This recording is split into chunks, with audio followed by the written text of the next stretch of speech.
بسم اللہ الرحمن الرحیم۔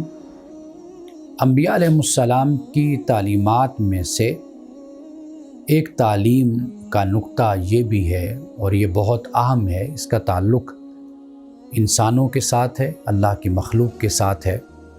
وہ یہ کہ انبیاء علیہم السلام نے اپنی قوم کو اس بات کی تعلیم دی کہ وہ ناپ تول کو پورا کیا کریں اور لوگوں کی جو اشیاء ہیں وہ ان کو کم نہ دیا کریں۔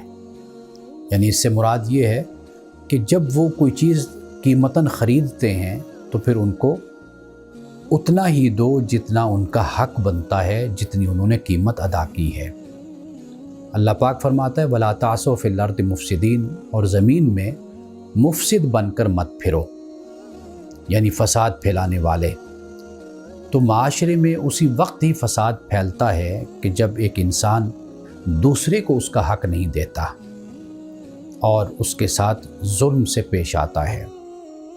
جب معاشرے میں یہ کلچر عام ہو جائے کہ ہر شخص دوسرے کو اس کا حق دے، اس کے ساتھ زیادتی نہ کرے، اس پہ ظلم نہ کرے، یعنی کوئی بھی مسئلہ ہو، وہ سیاسی ہے، وہ معاشرتی ہے، وہ کاروباری ہے، وہ تجارتی ہے، اس میں وہ ہمیشہ عدل اور انصاف سے کام لیتا ہو اور ظلم سے باز آتا ہو، تو یہ وہ اصل تعلیم ہے جو الہامی مذاہب کی ہے۔